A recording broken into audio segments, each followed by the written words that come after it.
Kalamullah ini dikatakan kalamullah adalah iqra, katakanlah. Dan huruf bahasa katakanlah itu tidak bisa dilihat.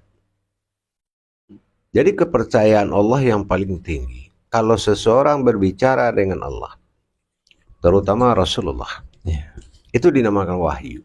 Wahyu itu kalamullah. Kalamullah itu sudah bersifat hakikat yang sebenarnya. Karena mendapatkan kalam dari Allah itu tidak mudah. Jadi hubungan Allah dengan Rasulullah dalam wahyu itu, yang mana diperantarakan oleh Malaikatul Jibril. Disebut wahyu adalah dalam bahasa ayat suci. Nah, wahyu ini tidak terikat dengan kata-kata. Artinya katakanlah, bacalah, imanilah, yakinilah, itu tasdik, mengandung satu makna yang banyak. Nah, potensinya adalah kalamullah. Itu tingkat wahyunya kalamullah. Seperti itu.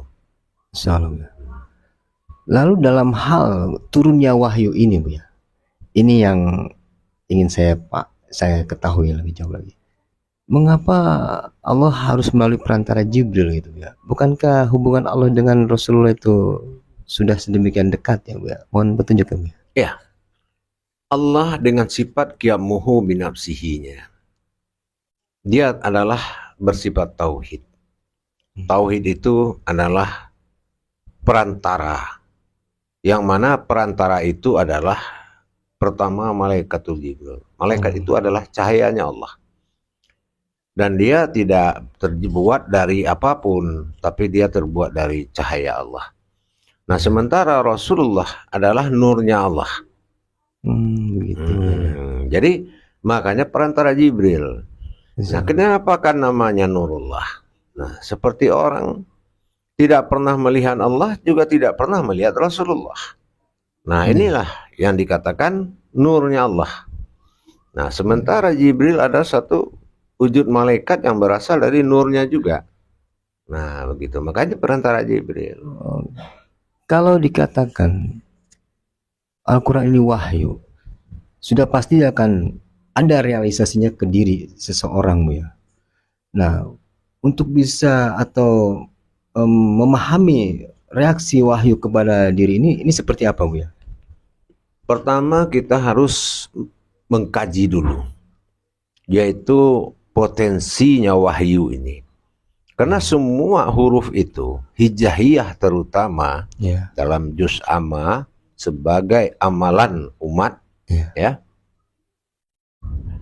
itu semua huruf berasal dari tidak ada menjadi ada. Dan apabila kita sudah tahu cara pembacaan ilmu wahyu itu ditemui dia sebagai ayat, diamalkan dia sebagai munajat, dan dilihat dia sebagai makrifat. Nah, dan dia bisa hilang. Jadi Al-Quran ini wujudnya adalah wujud wahyu yang tidak bisa dilihat dengan mata. Kecuali kita sudah bisa ayat menjadi kauliyah, kauliyah menjadi munajat, munajat menjadi makrifat. Nah, itu baru kita tahu potensi wahyunya. Contohnya alif, bagaimana proses hilang dalam ba. Tapi apabila kita gali potensi itu, kita akan melihat lagi dan bisa muncul alif itu pada kodratnya yang asli. Kalau ba itu adalah bara atau batin mutlak, dilambangkan seperti itu ada maknanya. Dan kalau dikaji dia akan hilang. Sama dengan titik, begitu juga. Nah, menandakan itu dari wahyu. Begitu. Jadi tidak mungkin ada realisasi kepada diri seseorang kalau semua itu tidak dikaji terlebih dahulu, ya. Betul. Lalu wahyu-wahyu ini, Bu, ini kan pasti kan prosesnya bertahap turunnya. Pasti ada maksud di situ. Kenapa harus ada tahapan-tahapan seperti itu, Bu ya? Ya. Sebenarnya kan tinggal langsung aja semua gitu kan, Bu ya. Mohon penjelasannya, Bu ya. Sebetulnya di sini adalah sifat milahnya Allah. Milahnya itu Allah memperkenalkan dirinya pada hakikat Muhammad. Ya. Jadi Allah memperkenalkan dirinya, Al-Quran itu adalah hakikat Allah dan Muhammad. Bagaimana memperkenalkan zatnya Allah dan sifatnya Allah. Nah, makanya Al-Quran itu dikatakan wahyu kalau kita sudah bisa mentadaburnya. Nah, tapi kalau dia masih berupa ayat, belum dia berupa kauliyah, apalagi berupa munajat, dibaca dengan rohani, belum, itu susah kita memahami makna wahyu tadi. Nah, jadi Alkitab itu Lauh Mahfuz, itu pertanda yang dinyatakan, gitu. Ya, pertanda yang dinyatakan, bukan aslinya seperti itu. Gitu. Jadi dengan kita memahami sebenarnya apa Al-Quran melalui kajian-kajian dan pemahaman yang kita dapatkan dari sebuah kajian lah, katakanlah seperti itu, kita pun akan memahami, akan tahu sendiri bahwa Al-Quran itu yang sebenarnya apa. Dan saya ada sedikit yang saya baca, Bu ya, dalam surat Al-Ankabut ayat 49 kalau tidak salah.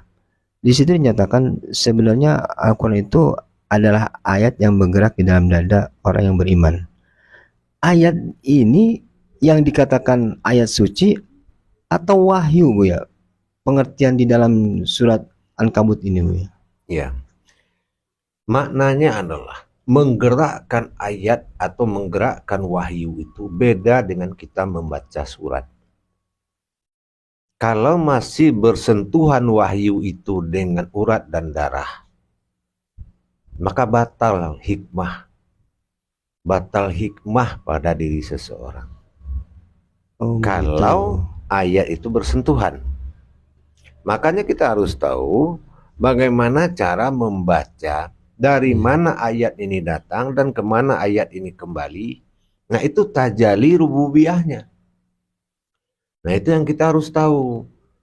Jadi bukan kita membaca seperti surat-surat biasa ya. Tapi kalau Al-Quran itu dia tajaliullah, dibaca dari Allah dan kembali kepada Allah. Nah, di situ baru ada pahala, baru ada iman, baru ada ilmu. Tapi sesuai dengan Al-Baqarah ayat 2, bahwasanya di situ zalikal kitabul la raiba fihi hudal lil muttaqin. Kalau kita sudah mutakin, sudah benar-benar memiliki ilmu ketakwaan dan derajat kita sudah mutakin, itu baru kita bisa ngerti. Kalau tidak, dia akan jadi surat. Begitu. Memahami ini berarti secara otomatis menaikkan derajat, ya, Bu ya? Sudah pasti. Lalu bagaimana kaitan dengan perjalanan pentajalian itu sehingga kita bisa memahami ayat suci yang bergerak itu, Bu ya? Ini proses untuk mencapai ke arah situ itu seperti apa, Bu ya, garis besarnya lah? Ya. Jadi begini. Setelah kita mengerti cara membaca wahyu, kalau kita melihat alif, itu bukanlah alif yang terlihat. Sesungguhnya kodrat yang sebenarnya. Kalau kita lihat ba, bukan ba yang terlihat. Tapi kalau kita tahu ba itu apa, itulah yang sebenarnya. Apakah mata batin kita sudah tahu makna hakikat yang tersirat di dalam huruf itu, sehingga itulah yang menjadi kodrat bagi diri kita.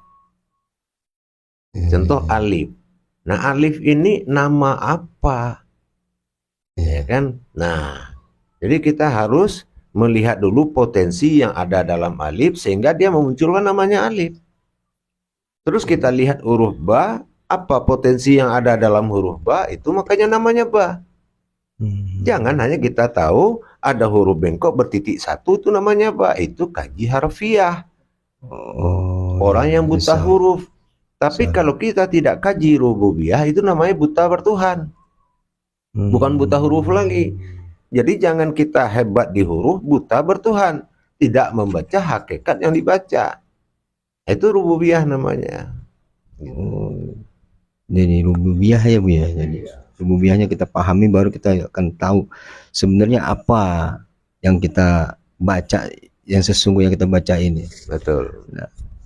Nah, letak kesuciannya tadi Buya sampaikan bahwa itu tidak tersentuh dengan darah ya Bu ya. Apa bagaimana tadi Buya kurang lebih? Kalau memang itu wahyu ayatnya suci, Ya. disebut dengan pegelaran ayat suci.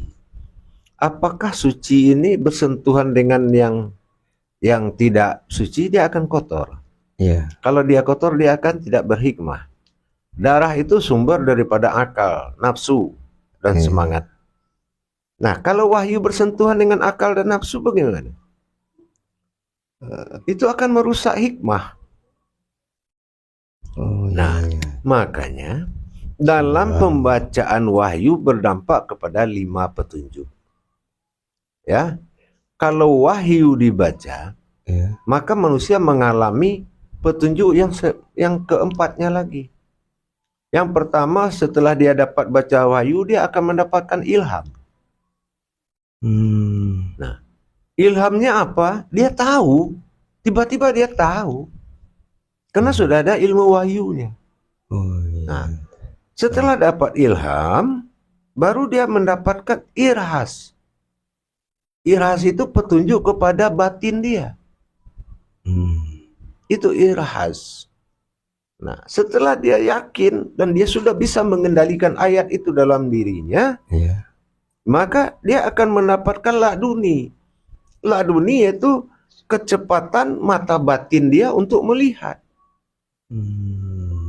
Mengungkap rahasia-rahasia daripada hijaiyah-hijaiyah, ayat sampai surat sampai kitab. Nah, barulah Allah berikan suatu kenyataan ke diri dia. Itulah khodam. Nah, khodam inilah nama-nama huruf. Alif bernama alif setelah ada bersembunyi dalam alif. Ba bernama ba setelah ada yang bersembunyi dalam ba. Contoh huruf ba, ada huruf kodrat, ada huruf batin, ada huruf si rahasia. Nah, sekarang kita lihat huruf batin, waw, ya kan? Nah, apabila waw ini disandingkan dengan ha menjadi hu, menjadi domah. Nah, hu itu artinya dia. Berarti kalau kita menyebut nama Allah, Allah, waw ada di situ disebut cuma tidak terlihat karena dia menjadi domah yang tersembunyi. Berarti kan dia itu Allah. Jadi Allah berarti kita harus tahu dia dan harus mengerti Allah itu dia. Seperti itu. Nah, itu yang namanya wahyu. Bisa hilang. Ada huruf yang dibaca ada, dilihat tidak ada. Oh gitu. Insya Allah.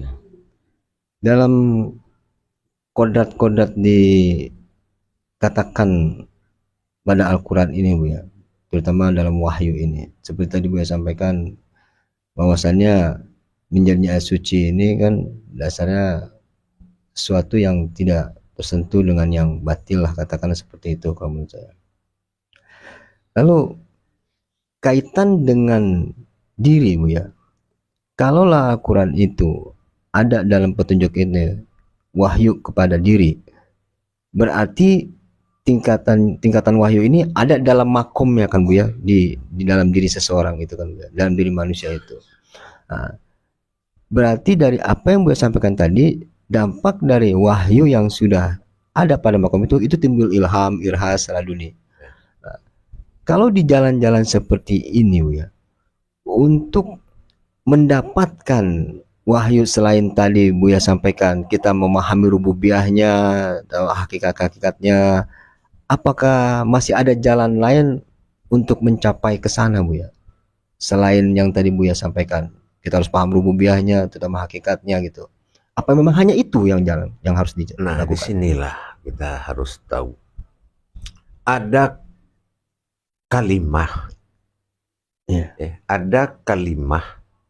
Kan kalimah, kalam itu. iya, Ada bernama kalimah. Di dalam kalimah ada kulimah. Kulimah ini adalah zat saripatinya ayat ini tadi. iya. Saripatinya Muhammad. Nah, karena Rasulullah adalah nur pada hakikat diri, dia memiliki kulimah saripati daripada ayat ini. Nah, kulimah inilah yang akan menjadi sebuah kodrat. Oh, subhanallah. Nah, Begitu. gitu. Menjadi sebuah kodrat. Jatuhnya kodrat batin itu menjadi waw, diangkat pada hau dalam tingkat al-wahab mahabbah. Itu kembali kepada tingkat kodrat dan nilai derajat orang yang membaca. Apakah dia insannya sudah kamil, apa sudah kamilul kamil, atau kamil muzamil. Jadi Al-Quran ini sebelum berilmu jangan coba-coba baca Al-Quran. Iya. Belajar dulu. Benar-benar. Karena di Al-Quran tidak tahu dulu baru belajar. Harus belajar dulu baru tahu. Subhanallah. Luar biasa. Baru saya memahami ternyata bukan hanya sekedar membaca Al-Quran yang terutama memahami wahyunya ini, Bu, ya. Karena dengan begitu juga kita tahu kodrat-kodrat wahyu itu sendiri seperti apa gitu. Di turunnya wahyu ini, Bu, ya. Ini kan kejadiannya sama ketika Rasulullah itu kan dalam proses Isra Mi'raj. Nah, yang ingin saya pertanyakan dalam kaitannya dengan keadaan turunnya wahyu ini, Bu, ya. Ini di fase Rasulullah Isra Mi'raj, pada hakikatnya itu Isra Mi'raj ini seperti apa, Bu, ya? Yang ingin kita ketahui lebih dalam lagi, Bu, ya. Ya, kita sudah tahu Rasulullah itu menjemput penyempurnaan kodrat diri dia, sehingga dia tidak bisa baca Al-Quran. 33 pertama wahyu Allah pada sifat nazirnya alim. Iya. Dia berikan bergetar tubuhnya Rasulullah, masuk sir rahasia Allah. 33 kedua, masuk wahyu kedua, bergetar pada an-nazir, rahasia pada batinnya. 33 ketiga, diantarkan lagi wahyu pada alam, sehingga maujudullah itu mim ha mim dal, Subhanallah. menjadi kurangnya nilai jumlah 6.666 ayat menjadi mim ha mim dal. Kalau dilengkapkan mim itu huruf berapa dalam hijaiyah, cari suratnya. Ha begitu juga, huruf keberapa cari suratnya, berapa nilai suratnya. Begitu juga mim, cari lagi huruf keberapa, surat keberapa, ayat berapa, sampai dal. Maka akan lengkap di 6.666. Kalau tidak masuk 4 huruf tadi, huruf kodratnya Muhammad, tidak akan pernah sampai 6.666. Silakan diperiksa Al-Quran. Nah, seperti itu. Dari huruf mim ha mim dal, dicari mim nih urutan keberapa, disitulah suratnya. Nah, urutan keberapa tambah nilai surat, jumlah surat. Jumlah surat, ya. Urutan keberapa tambah jumlah surat. Nah, itu 4 huruf ini nanti dijumlahkan. Jumlah semuanya. Nah, hasilnya itulah sisa dari yang itulah sisa dari kekurangan 6.666 tadi. Nah, sementara mim ini apa, ha itu apa, dal itu apa? Itu kan Muhammad. Nah, Muhammad ini maujudnya apa? Nur Allah. Nah, karena terlihat, makanya dinamakan Nur Kasiyah. Nur Kasiyah itulah nama wahyu Al-Quran, yaitu nur yang diperlihatkan. Nah, kenapa warnanya hitam? Hitam itu dalam rangka Isra al-Ma'rifah. Itu tanda ma'rifat. Ain harus terlihat. dengan ma'rifat. Makanya Al-Qur'an. Oh, Nah, begitu. Maka subhanallah. tulisannya hitam. Tapi kalau dikaji dia putih warnanya. Iya. Kalau dilenyapkan, ditadabur, dilenyapkan, dipanggil dengan mata batin, dia akan berwarna putih. Nah, itu Nur Kasiyah. Nah, seperti titik. Nama wahyunya Nur Kasiyah berarti. Nama wahyunya Nur Kasiyah. Nah, gitu. Itu seluruh huruf itu berasal dari Nur Kasiyah. Nah, itu penampakan atau khodamnya Allah. Nah, itu yang dinamakan Lauh Mahfuz. Iya, yang Itu Lauh Mahfuz yang itu. sekarang dibaca nih. Nah, itu. Cuman hanya bisa baca aja. Nah, itu. Jadi sebenarnya harus lebih. itu dia jatuh menjadi ayat. Karena apa? Iqra itu kembali kepada 3 tempat. Nah, suratul ayatul minal kitab, kauliyah namanya. Iya. Kalau jatuh ke alam, suratul ayatul minal kalam namanya, Al-Qur'annya. Nah, lalu suratul ayatul minan nas, jatuh ke diri manusia, itu kauniyah namanya, batin, bahasa batin. Itu bahasa rohani atau ma'rifat, bahasa tanpa ayat. Bahasa tanpa ayat. Nah, gitu. Insyaallah ya. Alhamdulillah ya. Subhanallah. Jadi saat ini memang keinginan tawan saya mendalami lagi dengan apa yang pernah saya dapatkan dari kajian-kajian terdahulu ya. Dan ternyata seperti itulah proses kejadian dari wahyu itu turun kepada Rasulullah dan kenapa menjadi ada pada diri, dan ternyata kenapa tidak ada 666, rupanya sisanya itu ada di diri. Iya, betul. Insyaallah ya. Nah, begitulah. Apalagi dalam pembacaan wahyu. Ya. Kalau wahyu itu saya bilang tadi bersentuhan dengan urat dan darah, maka batal hikmah. Tidak ada hidayahnya buat kita. Tidak ada hikmahnya. Nah, maka cara pembacaannya, ayat wahyu yang berasal dari wahyu, itu cara pembacaan seseorang harus melihat datang ayat dari hati, dari qalbi, digerakkan oleh jantung, disuarakan oleh mulut. Titik 3, itu namanya rububiyah. Insyaallah. Nah, kalau dia tidak melihat ayat itu datang dari hati dan digerakkan oleh jantung, terus tidak dan disuarakan oleh mulut, maka dia merasa dia yang menyuarakan. Nah, di sini batal hikmah. Oh, begitu. Gitu. Jadi pembacaan wahyu itu karena wahyu ayat suci. Gitu. Insyaallah. Gitu ya. Alhamdulillah ya. Samping wawasan tadi saya dapati ada ilmu juga di sini. Rupanya dalam membaca ayat suci itu ternyata seperti yang Buya sampaikan keilmuannya tadi, harus dilihat ayat itu dari kolbi menuju ke jantung dan disuarakan oleh mulut ya Buya ya. Iya. Subhanallah. Alhamdulillah rekan-rekan jemaah dan para pemirsa yang menyaksikan channel YouTube Buya Pasaman Timur dalam makom Majelis Zikir Ma'rifatullah.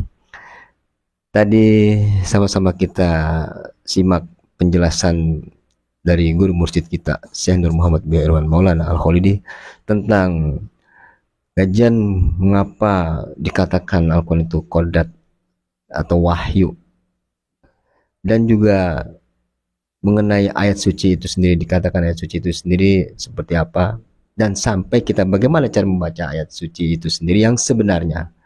Alhamdulillah pada kesempatan kali ini kita mendapatkan wawasan di samping juga keilmuan, insyaallah. Namun karena ya terbatasan waktu itulah yang jadi trouble kita, kan memang ada durasinya yang memang sudah dijatah lah, katakanlah seperti itu. Tapi tidak lebih, semoga apa yang didapatkan tadi menjadi ilmu yang bermanfaat bagi kita semua sebagai modal bahan kita untuk mencapai ibadah dan amalia kita selama menjalankan kehidupan ini. Namun sebelum kita tutup, seperti biasa, kiranya kita mohon nasihat dan pesan dari guru mursyid kita, terutama bagi saya dan bagi pemirsa sekalian dan jemaah yang menyaksikan channel YouTube ini. Silakan Bu. Insyaallah. Bismillah. Pesan amanah saya kepada kita yang beribadah kepada Allah, sesungguhnya kita harus bisa membedakan mana yang amanah, mana yang wahyu, mana yang kitab. Jadi kalau kita sudah bisa membedakan, Al-Quran itu adalah wahyu yang bisa merubah manusia. Tetapi manusia tidak akan mampu merubah Al-Quran. Jadi janganlah samakan Al-Quran ini dengan kitab amanah. Kalau kitab amanah seperti Zabur, Taurat, dan Injil adalah kitab yang bisa dikuasai oleh manusia dan berbahasa manusia. Tidak ada bahasa ketuhanannya. Nah, jadi di sini meskipun itu amanah, tapi amanah juga ada dalam Al-Quran. Nah, tapi orang yang mengerti Al-Quran adalah orang yang telah aman di dalam belajar.